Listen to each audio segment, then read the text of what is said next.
정확한 이유를 단정 짓긴 어렵지만 홈 경기에서 집중할 수 없는 무언가가 있는 것 같다. 그래서 다른 기자에 질문을 했어요. 집중할 수 없는 무언가가 뭐냐? 홍명보 감독의 답은 정확히 모르겠다. 그러니까 만약에 뭔가가 있는 것 같아요, 집중할 수 없었던, 그러면 전 답을 그렇게 하겠어요. 만약 이런 얘기를 했다면 당신 때문에요.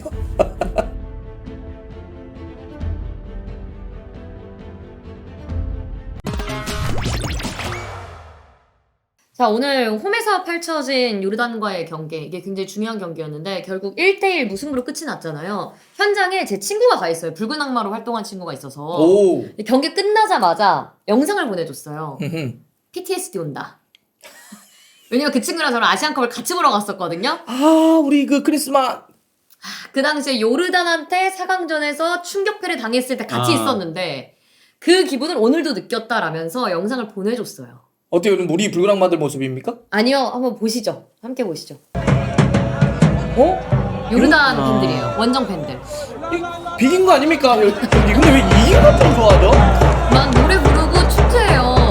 요르단 팬들인데. 그러니까 이게 어찌 보면 이번 경기의 결과가 어떤 의미인지를 보여주는 거지. 비겼지만 우린 마치 진 것 같은 느낌을 받고 요르단은 비겼지만 이긴 것 같은 느낌. 그쵸. 사실 우리가 홈에서 이래서는 안 됐지. 사실 대한민국 원정에서 오만도 그렇고 요르단도 그렇고 승점 1점씩 싸우면 나쁘지 않거든요. 그러니까요. 이번에 두 경기가 다 오만 요르단 홈이었잖아. 네. 그거 어떻게 거기서 승점 2점을 갔습니까? 홈 2연전이. 그리고 지금 A매치 연속 보면 지난번 팔레스타인 경기까지 월드컵 예선이 3연무죠? 그렇죠. 그렇죠. 3연속 무승부. 예. 예전에 어떤 감독은 3연무에서 잘린 적도 있을 텐데. 그렇죠. 그리고 이게 뭐 월드컵 본선도 아니고 3차 예선인데. 그러게. 이 정도면 진짜 성적 부진인 상황인 거고. 그래서 오늘 경기 끝나고 사실 저는 제일 궁금했던 게 홍명보 감독이 뭐라고 얘기를 할까 되게 궁금했거든요. 그래서 기자회견을 함께 봤는데 일단 좀 주목해볼 만한 포인트를 몇 가지 잡아서 함께 얘기해보면 좋을 것 같아요. 일단 먼저 홈에서 1승 3무 성적을 지금 거두고 있다. 네, 3차 예선에서. 이거는 이제 팬들이 실망할 만한 성적 부진인데 이거에서 어떻게 생각하냐라고 이제 질문이 나왔어요. 여기에 이제 뭐라고 얘기를 했냐면 원정에선 좋은 결과를 얻었다. 골도 많았다. 네, 오늘 경기력은 나쁘지 않았는데 홈에서 결과를 내지 못하고 있다. 그 다음에 중요한 게 정확한 이유를 단정 짓긴 어렵지만 홈 경기에서 집중할 수 없는 무언가가 있는 것 같다. 그래서 다른 기자에 질문을 했어요. 집중할 수 없는 무언가가 뭐냐? 홍명보 감독의 답은 정확히 모르겠다. 선수들의 컨디션 문제인지 뭐 어쨌든 정확히는 모르겠지만 분위기상 뭐가가 있는 것 같다. 알면은 얘기했다라고 하면서 뭐 여러 가지 이유들을 얘기하긴 했어요. 그러니까 선수들이 홈에서 너무 부담을 받는 것도 있어 보이긴 하고 분위기도 무언가 집중할 수 없는 그런 게 있다고 생각하고 컨디션적인 문제도 있을 것 같다. 앞으로 개선시키고 발전시켜 나가겠다라고 얘기를 했는데요. 저는 오늘 경기는 이 얘기를 할 수 없다라고 생각해요. 그쵸. 오늘 예. 사실 되게 응원 많이 해줬고 카드 저는 섹션도 준비했잖아요. 일단 응원 그런 걸 떠나서 응원 그것도 있죠. 그건 이제 팔레스타인전이 조금 그렇긴 했죠. 팔레스타인하고의 첫 경기 때 야유 한참, 나오고. 예, 야유 나오고 했으니까 그때는 그런 게 있는데 오늘 뭐 응원 이런 것도 있지만 전 무엇보다도 그리고 뭐 장거리 비행에 따른 컨디션 이런 얘기도 했는데 오늘은 얘기할 자격이 없다라고 본 게 홈 2연전이었어요. 첫 번째 홈 경기 그쵸. 오만전은 컨디션 이슈가 좀 있긴 했어요. 제가 봐도 컨디션이 좀 안 좋아 보이긴 했거든요. 근데 오늘은 몸이 이전보단 가벼워 보였어요. 네. 하지만 경기력이 안 좋았어요. 응원도 해줬고 카트 섹션도 해줬고 해줄 거 다 해줬어요. 오늘 잔디도 지난 5만전보다는 훨씬 좋았죠. 그러니까 막 파이거나 막 이러지 않았잖아요. 그렇기 때문에 오늘은 이 얘기 할 수 없다라고 생각합니다. 난 개인적으로 이렇게 잼 날리는 얘기 별로 안 좋아해. 얘기 꺼내지 말든지 아니면 그쵸. 시원하게 얘기하든지. 홈에서는 집중할 수 있는 무언가가 있는 것 같아. 이게 잼 날리는 거거든? 아, 응원 좀 더 해줘요. 왜 이렇게 옛날처럼 대표팀에 대해서 응원을 안 합니까? 지지하지 않습니까? 이런 얘기를 던진 거라고 봐. 아, 이거 사실 왜 그러는데? 예를 들어서 그렇다고 치면.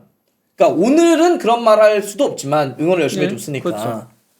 만약 그동안 몇 번의 기회가 이랬다고 한다 왜 그런지를 알잖아. 그렇죠. 감독 선임 과정, 축구협회의 무능력과 축구협회의 잘못됨 때문에 실망한 사람들이 실망한 소비자들이 니네 제품 더 이상 내가 쓰기 그래. 너희 회사에 대해서 내가 불매를 해보겠어. 이런 느낌으로 사실 뭐라고 했던 거잖아. 네. 그러면 그게 더 미안한 마음을 갖고 우리가 어떻게 하면 저 소비자들의 마음을 돌릴 건지 얘기해야지. 아, 우리 제품을 안 쓰는 뭔가 있는 것 같아요. 이게 되게 잼 날리는 거거든요. 그렇죠. 그리고 저는 그 친구가 붉은 악마로 활동을 하니까 사실 오늘 경기도 매진됐었잖아요. 예. 그 정도로 아직도 그래도 신뢰를 보내고 있는 팬들이 많은 건데 그 현장을 방문한 팬들에게 너무 크나게 실망감을 안긴 것 같아요. 그러니까 만약에 뭔가가 있는 것 같아요. 집중할 수 없었던 그러면 전 답을 그렇게 하겠어요. 만약 이런 얘기를 했다면 당신 때문에요. 이렇게 잼 날리면 안 돼. 저는 그러니까 결국 홈에서 더 성과가 안 나오는 데는 안 나오는 데는 그것도 있다라고 생각해요. 홍명보 감독이 주도하는 축구, 만들어가는 축구 이런 걸 잘 못하다 보니까 전술적인 그렇죠. 문제? 예, 홈에서는 기본적으로 상대가 그래도 선수비 후역습을 하잖아요. 그럴 때 공략을 더 못하는 거죠. 차라리 상대가 완전히 올라와 주는 게 홍명보 감독 입장에서는 더 공략하기 쉬운 부분이 있죠. 그러니까 이제 홍명보도 옛날 그 밸런스 얘기하잖아. 네. 그러니까 상황이 좀 달라지거나 상대가 좀 달라지면 네. 아니면 누가 부상으로 빠지면 좀 바꿔야 되잖아. 그렇죠. 맨날 같은 틀 같은 밸런스니까 홈에서는 좀 야 부숴 아니면 뭐 저기 원정 가서는 조금 수비해 뭐 예를 들면 달라져야 되는데 맨날 똑같은 전술적인 해법을 못 갖는 게 문제인 예, 거지. 그러니까 세밀한 플레이도 안 나오고 그러니까 골 넣기도 힘들고 도리어 원정에서는 계속 3대1, 3대1이었거든요. 그렇죠. 예. 그렇습니다. 그래서 이렇게 첫 번째 좀 주목해볼 만한 포인트였고요. 두 번째는 이 박용우 선수의 실수가 이제 실점으로 이어졌던 그런 장면에 대한 질문이 나왔어요. 치명적인 실수가 있었다. 박용우에 황인범, 백승호 외에 변화를 염두에 두는 부분이 있냐? 이런 질문이 나왔는데 뭐 그런 대체 선수를 찾는 게 중요하다고 본다. 꾸준히 현장을 주시하고는 있지만 아직 대체자를 찾지 못하고 있다. 오늘 박용우가 실수를 했지만 그 하나를 갖고 이야기하긴 과하다. 밸런스, 콤비네이션 등 뭐 하루 이틀을 훈련하는 상황에서 가장 좋은 조합이다. 현재 미들이. 아 이거 부어지는 통신사 어떻게 알아봐? 아 나 사실 귀찮아가지고 나 안 받고 그냥 쭉 쓰거든. 진짜요? 아 그럼 손해죠. 이런 것도 당연히 분석해가지고 조목조목 따져봐야 됩니다. 아니 그걸 왜 분석을 해? 이게 축구야 이게? 아, 한 군데 오래 쓰면 당연히 손해를 보니까 그렇죠. 3년 주기로 갈아타는 게 가장 혜택이 많습니다. 아 이게 뭐 이게 두 개가 있다고? 예를 들어서 인터넷 비교원에서 어. 인터넷을 신규 가입하면은 최대 48만원, 인터넷 가입하면서 통신사도 변경하면은 최대 30만원, 정수기 렌탈 시 최대 또 30만원. 뭐야 그럼 합치면 108만 원인데? 이걸 다 해준다고? 1670-2521로 전화 상담하시거나 네이버에 인터넷 비교원을 검색하시면 됩니다. 1670-251이란 인터넷 비교원? 네. 내가 상담한다. 이거 108만 원 받아야 되겠다. 뭐 이런 식으로 얘기를 했습니다. 정말 밸런스 좋아하세요, 그죠? 인터뷰할 때마다 항상 빠지지 않는 밸런스인데. 네. 예. 오케이. 박용우 선수의 그 수비형 미드필더의 롤을 생각하자면 사실 우리가 열심히 찾아보긴 해야 돼요. 왜냐하면 이 위치에 어떤 대체 선수나 적임자는 벤투 감독 시절까지도 거슬러 올라갑니다. 그렇죠. 고민이 있는 거긴 해요. 그래서 요거 계속 찾고 있고 찾는데 어려움이 있다. 근데 나는 그까지 인정을 하는데 하지만 이게 베스트다. 라고 하는 거에 대해서는 달리 생각해 볼 건 없나 싶어요. 무슨 그렇죠. 얘기냐면 지금 홍명보 감독의 전술로 이 중앙 미드필더 어떻게 하냐면 딱 그거예요. 일단 잡아주는 수비형 미드필더 하면 꼭 넣어야 돼. 그리고 여기서 위아래로 움직이는 미드필더가 딱 요 조합이 돼야 돼요. 네. 이거만이 내가 쓸 수 있는 전술적인 중앙 조합이라고 생각하니까 꼭 요런 유형의 수비형 미드필더만 찾아야 되니까 이게 마땅치가 않은 거야. 그러면 작아지죠. 그렇죠. 보셔야 근데 만약에 이걸 전술적인 해법과 대안으로 야, 나는 전형적인 수비형 미드필더 홀딩 없이도 한번 중앙 조합을 짜보겠어. 라고 한다면. 그러니까 우리가 이제 그런 얘기를 하잖아요. 수비형 미드필더의 역할, 롤만 놓고 봤을 때 정말 때려 부수고 수비를 잘하는 걸 통해서 볼을 빼앗기지 않는 혹은 볼을 뺏는 유형의 선수들이 있고 볼을 정말 너무나 잘 다룸으로써 볼을 뺏기지 않는 유형의 선수들도 있어요. 예. 중앙 미드필더 조합이라는 건 다양하게 해볼 수가 있는데 그런 전술적 아이디어가 부족하다 보니까 항상 똑같은 조합만 생각하니까 이 조합만 내세울 수밖에 없는 거죠. 예. 좀 더 전술적인 아이디어를 풍부하게 할 수는 없나? 좀 유연하게 생각하면 더 많을 텐데. 그것도 선택지가. 심지어 아시아 지역에선 홈 경기에서 이렇게 나와야 되는가? 솔직히 그러니까 아시아 지역 예선 홈에서는 공격적인 조합 쓸 수 있거든요. 아니 당장 황인범 선수의 페이노트가 중원 조합 어떻게 하는 줄 알아요? 퀸튼 팀버하고 황인범 2명 쓰는데 팀버가 어떤 선수인 줄 알아요? 원래 공격형 미드필더예요. 원래 공격형 미드필더인 선수를 같이 더블 볼란테로 쓰는 거예요. 그래서 둘이서 돌아가면서 올라가면서 공격해요. 이렇게 할 수 있는 거거든요. 그렇죠. 그러니까 우리가 아시아에서는 최강팀이니까 도리어 상대팀 찍어 누를 수 있다고요. 공격으로도. 볼을 끌고 올라가면서 뺏기지 않으면서 공격적으로 플레이할 수 있는데 항상 이 수비 밸런스를 무조건 한 명이 잡고 있어야 된다라고 생각을 하니까 그거 하나니까. 그렇죠. 그게 문제가 되는 데다가 저는 오늘은 그 실수 분명히 지적할 수 있다라고 봐요. 왜냐? 똑같은 게 요르단하고의 그 아시안컵에서 나왔었으니까요. 그 실점이 나왔다는 건 저희가 후토크 때도 얘기했잖아요. 같은 실수가 반복된 거기 때문에 이거는 얘기할 수 있어요. 이거는 도리어 감독이 전술적으로 내가 준비를 제대로 못했다. 내가 아시안컵 제대로 못 봤다. 이렇게 도리어 얘기할 수도 있다라고 봐요. 선수한테 뭐라고 하는 건 안 되죠, 당연히. 선수한테 그러면 주눅들게 만들고 그런 거니까 선수는 보호해줘야 되는 게 맞는데, 그러니까 내가 준비 잘못했다. 그냥 그렇게 얘기하는 게 맞았다라고 생각을 해요. 그러니까 사실 그런 식으로 전형적인 홀딩이나 수비형 미드필더 안 놔두고 미드필더 조합하는 팀 많아요. 그렇죠. 많죠. 예. 많죠. 뭐 파리도 그렇고 많아요. 네. 찾아보면. 예.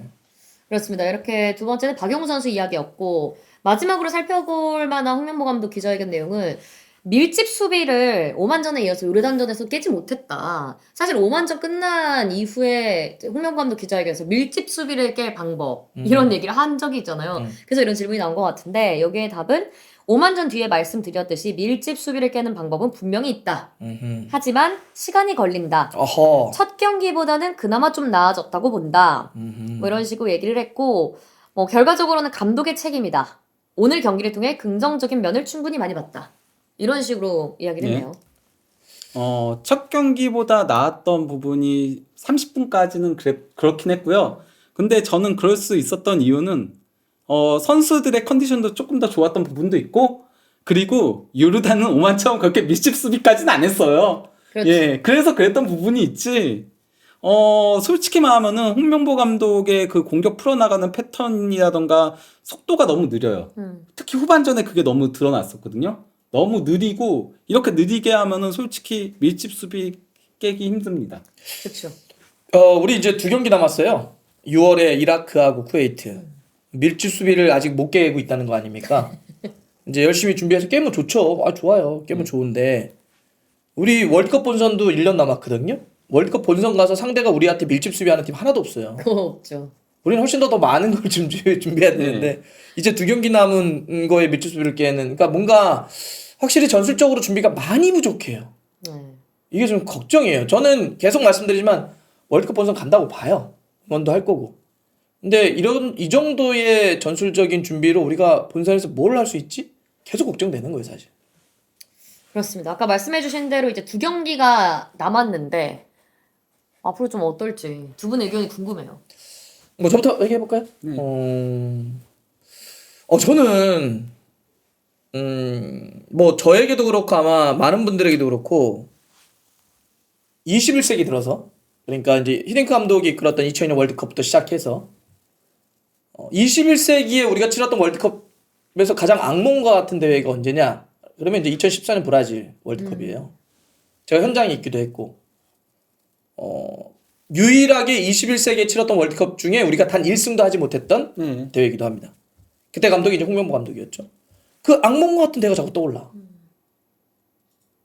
그러지 않으려고 하는데. 그 브라질 월드컵의 가장 실패의 요인이 뭘까? 뭐 여러 가지가 있어요. 뭐 그때 원래 대회 성적이 안 좋다 보면 뒤에 다 뭐 나와요. 뭐 뒤에 또 뭐 이렇게 뭐 피로연을 했네, 뭐라 그래, 뭐 했네, 뒷풀이를 했네. 저 그런 건 다 격가지라고 봐요. 그럼 끝나는 건 그렇죠. 격가지고 대회만 놓고 보자면 순전히 대회만. 와, 정말 상대 분석을 못했었어요. 네. 러시아와의 첫 경기에서 우리가 이근호 선수가 교체 들어와서 골을 넣어요. 박주영 선수가 선발이었죠. 근데 그때 당시에 박주영 선수 선발 논쟁이 있었어요. 네. 몸이 안 좋은 상태였습니다. 근데 계속 선발로 쓰죠. 근데 교체 들어왔던 이근호 선수가 골을 넣었는데 또 실점을 해가지고 이제 비겨요. 네. 두 번째 알제리는 무조건 이긴다고 그랬어요. 맞아. 왜? 약하니까. 저 팀은 우리 팀을 상대로 해서 지금도 비슷하게 뭐 밀집 수비할 거고 내려갈 거고 뭐 카운터 칠 거고 막 그랬어요. 와, 경기 시작했는데 슬리마니, 페굴리, 브라임미, 자부 미친 선수처럼 뛰기 시작했어. 막 우리가 볼을 잡으면 그냥 미친 듯이 전방 압박하는 거야. 우리 시작했는데 정신을 못 차렸어요. 완전히 상대 알제리가 어떤 전술을 갖고 있는지, 알제리가 어떤 팀의 그 선수들의 특징을 갖고 있는지 파악을 제대로 못했어요. 이건 완벽하게 무너진 경기였습니다. 그런 상태, 거기서도 이제 박주영 선수가 1, 2차전 다 뛰었죠, 선발로. 3차전 들어서 이제 김신욱으로 바꾸면서 벨기에 경기 0대1로 지긴 하지만 그때는 진짜 뭐 거의 막 몸을 던지면서 막 싸웁니다. 그러니까 이 브라질 월드컵을 복귀해 보면 야, 상대에 대해서 저렇게 파악을 못했을까? 그게 페인이었고, 상대에 대해서 제대로 파악을 했다면, 혹은 또 내부적으로 어떤 우리 선수들에 대한 컨디션이나 체크가 잘 돼 있었다고 한다면, 적절한 선수에 대한 변화, 선발, 혹은 거기에 따른 전술적인 대응 이런 게 있었을 텐데 이런 게 다 하나도 맞아떨어지지 않은 대회였다고요. 근데 지금 우리가 3차 예선 전체적으로 놓고 보자고요. 진짜 다 안 좋아요. 그쵸. 우리가 3차 예선 처음에 그 편성됐을 때 야, 꿀조다. 예. 꿀조라고 했죠. 어떻게 이렇게 편하게 해야 되냐? 우리가 상대 팀들의 FIFA 랭킹이 가장 떨어지는 게 우리 그쵸. 조였죠. 그런데 정말 너무 어렵게 여기까지 1위는 지키고 있지만 너무 어렵게 가고 있잖아. 근데 뭐 결과 조금씩 픽업거릴 수 있겠지만 내용이 나아지는 맛이 없어. 네. 근데 사실은 원정에서 이겼던 경기도 경기력이 만족스러웠던 경기도 하나도 없는 것 같아요. 그렇죠. 근데 이제 그게 나는 그 2014년 브라질 월드컵이 그대로 떠오르는 거야, 지금이. 선수 선발하는 데 있어서의 부족함, 대응의 부족함, 상대 파악의 부족함. 그대로 되잖아. 만약에 뭐 이번 요르단 경기를 뭐 야잔에 그 핸드볼을 왜 안 불었냐? 저도 그거 아쉬워요, 그 장면은. 그건 불었어야 된다고 봐. 하지만 그런 아쉬움은 결과일 수 있고, 네. 우리가 내용을 자꾸 보자고요. 내용이 조금이라도 나아져야 되는데, 정말 자꾸, 이거 큰일 났네 하는 건, 그게 자꾸 떠올라서. 이제 월드컵 진짜 북중미 월드컵 1년밖에 네. 안 남았어요. 진짜 걱정이 됩니다, 사실. 진짜 알제리전 같은 경우는 알제리 상대가 그러니까 월드컵 본선 진출 확정을 짓고 나서 귀화를 굉장히 많이 시켜가지고 변화가 많았거든요. 그거에 대한 분석 자체도 안 됐던 문제가 있었죠. 그러면서 알제리가 사실 독일을 가장 괴롭힌 팀이거든요. 16강에서 연장까지 가가지고 정말 괴롭힌 팀이었는데 그거 전혀 아무것도 안 돼 있었죠. 진짜 분석 자체가 저희들은 심지어 저 기자하면서 저 알제리 분석 그런 거 올리고 했었거든요. 그 기자보다도 안 된 거예요, 분석이. 그 정도였어요. 기자님 기사를 봤어야 되는데. 아니 그건 아니고요. 어쨌든 간에 제 말은 그렇다는 거고. 네. 거기다가 진짜 우리 분석도 너무 안 돼 있죠. 그러니까 선수들이 계속 부상을 당하거나 그러니까. 이런 것들도 컨디션 점검도 제대로 안 되고 있다는 소리인 거거든요. 부상이 배준호 계속 반복- 선수도 오늘 뭐 그렇죠. 컨디션 문제로 명단 못 제외됐고. 나왔고. 예. 그건 문제가 있는 거라고 할 수 있죠. 예. 그리고 이제 뭐 제 생각을 조금 얘기를 하자면요. 저는 솔직히 말하면 우리가 그러니까 올라갈 가능성은 되게 높아요. 지금 그러니까 남은 두 경기 다 무승부를 해도 자력으로 올라가요. 네. 아, 무슨 뭐 그만하자. 아니 진짜 우리가 남은 두 경기 다 무승부해도 승점 18점이고요. 이렇게 되면은 요르단 이라크가 마지막에 붙기 때문에 그쵸. 이 경기에서 패하는 팀이 16점, 네. 비기는 팀이 17점, 이기는 팀이 19점이 되기 때문에 무조건 어떤 결과가 나와도 한 팀은 제치고 우리가 2위로 올라가요.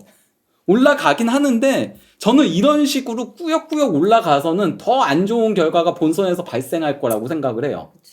차라리 한번 그냥 크게 맞고 그러고서는 문제점들을 조금 개선을 해야지 뭐 그러니까 뭐 감독을 새로 선임을 한다거나 아니면은 감독 스스로가 진짜 열심히 조금 더 분석하고 조금 더 각성하고 그러던가 뭔가 이런 게 있어 큰 매를 맞아야 될 것 같은 생각은 들어요. 지금 4승 3무로 패배는 없거든요. 현재 우리가 밸런스. 예 밸런스 밸런스. 밸런스네. 예. 4승 3무. 근데 이러다가는 월드컵 본선 가서 정말 그러게. 예 크게 당한다. 근데 우리 하나 생각해 봐야 될 건 이거는 뭐 이번에 스텝을 꾸리는 데서 알 수 있던 건데 홍명보 감독은 전술가형은 아니에요. 네. 이거 우리 다 알잖아.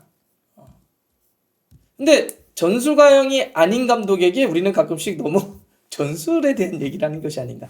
두드리려고 하는 얘기가 아니에요. 그만큼 전술적으로 좀 부족하다는 거예요.